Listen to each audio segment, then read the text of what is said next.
अवतार fire and ऐश आ चुका है, तो इससे अच्छा टाइम हो नहीं सकता अवतार के यूनिवर्स और उसके बिहाइंड द सीन फैक्ट्स के बारे में बात करने का, जहां हम ग्रीक माइथोलॉजी, संस्कृत वर्ड और अमेरिकन कॉलोनियल सिस्टम्स के अलावा एक एक्टर के जीवन की सबसे बड़ी भूल की भी बात करेंगे। अवतार मूवी से ज्यादा इंटरेस्टिंग तो इसके पीछे की कहानी है। जैसे जेम्स कैमरन ने जेक सली के रोल के लिए सबसे पहले मैट डेमन को अप्रोच किया था और सिर्फ उन्हें रोल ऑफर नहीं किया गया बल्कि 10% प्रॉफिट शेयर की डील भी रखी गई, जो कि हॉलीवुड की सबसे रेयर डील्स में से एक है। पर मैट डेमन ने बॉन्ड फ्रेंचाइजी की कमिटमेंट की वजह से मना कर दिया।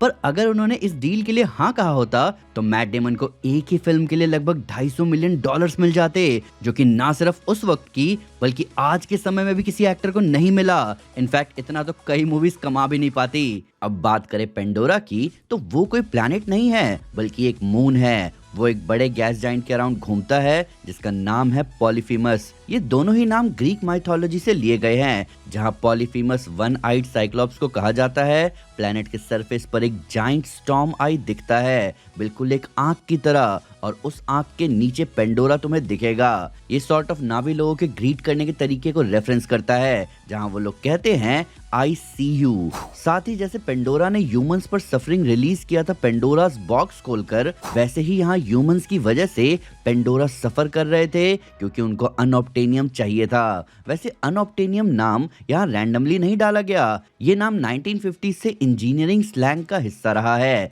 ये उस मटेरियल को बोलते हैं जो थियोरी में तो सुनने में परफेक्ट है पर उसका प्रैक्टिकली मिलना इम्पॉसिबल है। अगर आपको अवतार मूवीज में थेनाटोर का रोर और डायर हॉर्स का साउंड जाना पहचाना लगा तो ऐसा इसलिए है क्योंकि ये जुरासिक पार्क के डायनासोर से इंस्पायर्ड थे।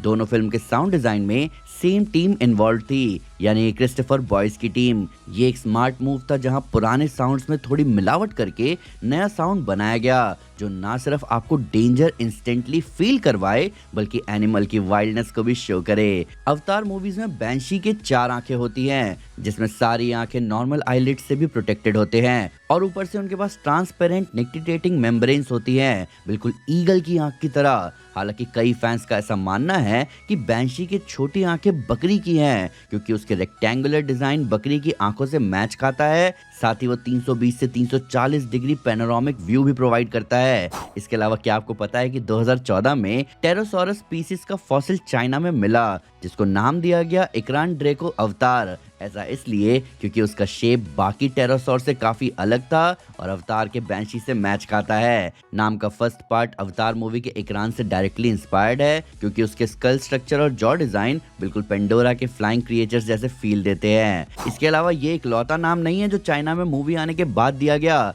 असल में पेंडोरा के फ्लोटिंग माउंटेन्स चाइना के ज़ांगजियाजी नेशनल फॉरेस्ट के स्टोन पिलर से इंस्पायर्ड थे। ये फिल्म चाइना में इतनी बड़ी हिट हुई कि उनमें से एक पिलर का नाम ऑफिशियली अवतार हेलेलुया माउंटेन रख दिया गया। अवतार मूवीज बेहतरीन सीजीआई और वीएफएक्स के लिए जाने जाते हैं, पर यहाँ पे सबसे अननोटिस सीजीआई वर्क था सिग्योर्नी वीवर का सिगरेट, जो कि कई लोगों को फालतू भी लग सकता है पर असल में सिग्योर्नी वीवर स्मोक नहीं करती। इसलिए जेम्स कैमरन ने इसको सीजीआई से ऐड करवाया ताकि ना तो उनका कैरेक्टर कॉम्प्रोमाइज हो और ना ही सिग्योर्नी वीवर का नो स्मोकिंग रूल टूटे। इसके अलावा उनकी कैरेक्टर ग्रेस ऑगस्टीन के अवतार को स्टैनफोर्ड यूनिवर्सिटी के टैंक टॉप में भी इसलिए दिखाया गया क्योंकि सिग्योर्नी वीवर असली में स्टैनफोर्ड ग्रेजुएट है। अब कैरेक्टर कंसिस्टेंसी की बात करें तो आपको इग्निमाया सीक्वेंस याद होगा जब जेक फ्लोटिंग माउंटेन्स पर चढ़ाई करता है। आप वहां नोटिस कर पाओगे कि नावी हंटर्स एक नेचुरल फ्लो में क्लाइंब करते हैं, जबकि जेक रोप को पैर के अराउंड एस शेप में लपेटकर ऊपर चढ़ता है, जो कि यूएस मरीन्स का स्टैंडर्ड रोप क्लाइंबिंग टेक्निक है। नॉर्म स्पेलमैन जब पहली बार पेंडोरा पर उतरता है तो उसकी कैप के ब्रिम पर ब्रेल में 1969 लिखा होता है। ये अपोलो 11 मून लैंडिंग का साल था, जो कि स्पेस एक्सप्लोरेशन का गोल्डन मोमेंट माना जाता है। जेम्स हॉर्नर ने अवतार मूवी के लिए नॉर्मल ऑर्केस्ट्रा यूज नहीं किया, उन्होंने डिफरेंट कल्चर के फ्लूट्स, अनफेमिलियर टोन्स और कस्टम साउंड्स यूज किए ताकि पेंडोरा का म्यूजिक अर्थ के म्यूजिक जैसा ना लगे। अब ये चीज हर एक डिपार्टमेंट की डेडिकेशन को दिखाता है। जब जेक पहली बार कर्नल क्वारिज से ऑपरेशंस रूम में मिलता है, उसके पीछे का बैकग्राउंड सटल तरीके से अमेरिकन फ्लैग जैसा फ्रेम्ड होता है। हॉरिजॉन्टल लाइट पैनल्स स्ट्राइप्स जैसी लगती है और कॉर्नर में एक रेक्टेंगुलर ब्लॉक स्टार्स के इल्यूजन क्रिएट करता है। क्वारिच लिटरली अमेरिकन मिलिटरिज्म के सिंबल के बीच खड़ा होता है, जो कि पावर, कंट्रोल और एक्सपेंशन को रिप्रेजेंट करता है। इसके अलावा उसके चेहरे पर जो 3 गहरे क्लॉ मार्क्स दिखते हैं वो अर्थ के किसी वॉर जोन से नहीं आए। ये स्कार उसको पेंडोरा पर पहले दिन ही मिल गया था, जब उसने प्लेनेट पर लैंड किया और एक वाइपर वुल्फ ने उस पर अटैक कर दिया। ये स्कार एक सिंबल है जो कि लोगों के रूप में अवतार वे ऑफ वाटर में यहाँ दिखता है। इसके अलावा आप क्वारिच के चेक पर प्रोज फीनिक्स लिखा हुआ दिखता है, जिसका फुल फॉर्म आप कह सकते हो प्रोजेक्ट फीनिक्स होगा। ये रेफरेंस है फीनिक्स का, जो कि मरकर अपने एशेस से ही रीबॉर्न होती है। ठीक वैसे ही जैसे नावी क्वारिच अपनी पुरानी मेमोरी की मदद से नावी बॉडी में रीबॉर्न हुआ। रीबॉर्न से याद आया कि ऐसा इम्प्लाई किया गया है कि किरी, जिसके पास एक्स्ट्रा ऑर्डिनरी पावर्स हैं, वो ग्रेस की ही अवतार है जिसको वावे ने चुना है। इनफैक्ट किरी को आवाज देना और उसका मोकैप सिग्योर्नी वीवर ही करती हैं मूवी के अंदर। पहली फिल्म में ग्रेस ऑगस्टीन जब नावी नेकलेस पहनती है वो कोई रैंडम प्रॉप नहीं था। असल में वो नेकलेस नेतेरी की उस बहन का था जो फिल्म में दिखे इवेंट से पहले मर चुकी थी। ग्रेस उस नेकलेस को रिस्पेक्ट के तौर पर पहनती है, जो कि एक साइलेंट जेस्चर को दिखाता है कि वो नावी कल्चर को सिर्फ स्टडी नहीं करती बल्कि उसे फील भी करती है। वे ऑफ वाटर में ये नेकलेस हम किरी को पहने हुए देखते हैं, जो कि एक सबकॉन्शियस इनहेरिटेंस है, और इसी एक हैबिट के थ्रू फिल्म मेकर्स ग्रेस और किरी को विजुअली कनेक्ट कर देते हैं बिना एक भी लाइन बोले।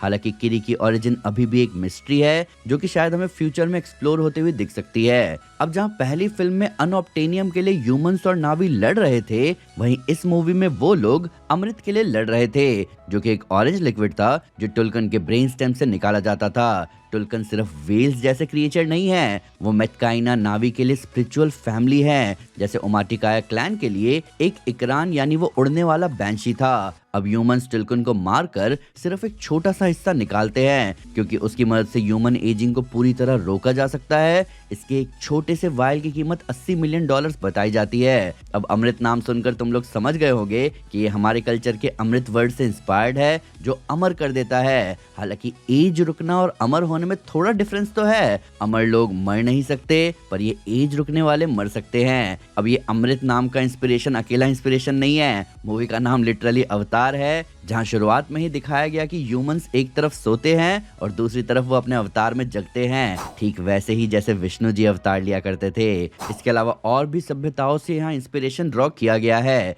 जैसे अवतार 2 में जो हमें मेटिकाइना कल्चर दिखता है, उनके टैटू सिर्फ डेकोरेशंस नहीं है, उनका इंस्पिरेशन माओरी मोको टैटू से आता है। इसके अलावा उनका डांस ट्रेडिशनल हाका से इंस्पायर्ड है, जो एग्रेशन, यूनिटी और आइडेंटिटी को एक्सप्रेस करता है। बस फर्क इतना है कि यहाँ पूंछ और कान के मूवमेंट भी हिस्सा बन जाते हैं। जेम्स कैमरन पोलिनीशियन कल्चर को कॉपी नहीं करते, वो उसे पेंडोरा की बायोलॉजी के हिसाब से अडेप्ट करते हैं। अगर आप ध्यान दो तो ह्यूमन अपने नए सेटलमेंट की जगह को ब्रिज हेड सिटी कहते हैं। ये नाम कूल इसलिए नहीं है क्योंकि ये साउंड अच्छा करता है, बल्कि ब्रिज हेड एक मिलिट्री टर्म है, जिसका मतलब है एनिमी टेरिटरी के बीच एक सिक्योर बेस, जहां से एक्सपेंशन हो सके। वैसे भी मूवी में ये क्लियर किया जाता है कि अर्थ खत्म होने वाला है और वो लोग अब यहीं रहेंगे। ये भले ही उनकी मजबूरी को दिखाता है, पर जो तरीका वो अपना रहे हैं वो ह्यूमंस की क्रूरता को दर्शाता है, जिसकी कीमत ऑलरेडी अर्थ चुका है। अब यहाँ मैं आपको एक मजेदार बात बताता हूँ कि यहाँ एक सॉलिड सिनेमैटिक कोइंसिडेंस भी है। ज़ोई सल्डाना अवतार और एवेंजर्स एंड गेम दोनों ही मेजर मूवीज का हिस्सा रही हैं, जिसके बारे में सब जानते हैं। पर क्या आपको पता था कि स्पाइडर का एक्टर जेक चैंपियन एंड गेम में भी था? वो छोटा सा लड़का जो स्कॉट लैंग के पास साइकिल चलाकर निकल जाता है, जो कि रुककर स्कॉट को लुक भी देता है, वही बच्चा जेक चैंपियन है, जो कि एक छोटे रोल में दिखता है। तो दोस्तों ये थे अवतार यूनिवर्स से जुड़े कुछ जबरदस्त फैक्ट। अभी आप मुझे बताओ कि आपको इनमें से कितने पता थे, और आप ये भी बताओ कि आप किसके लिए ज्यादा एक्साइटेड हो, डूम्सडे के ट्रेलर के लिए या अवतार फायर एंड ऐश के लिए? मैं तो दोनों के लिए तैयार हूँ। इसके अलावा आपको कोई जबरदस्त डिटेल पता है तो प्लीज हमें कमेंट्स में जरूर बताएं। Thank you guys, this is Aman Sinha and you are super. Piece.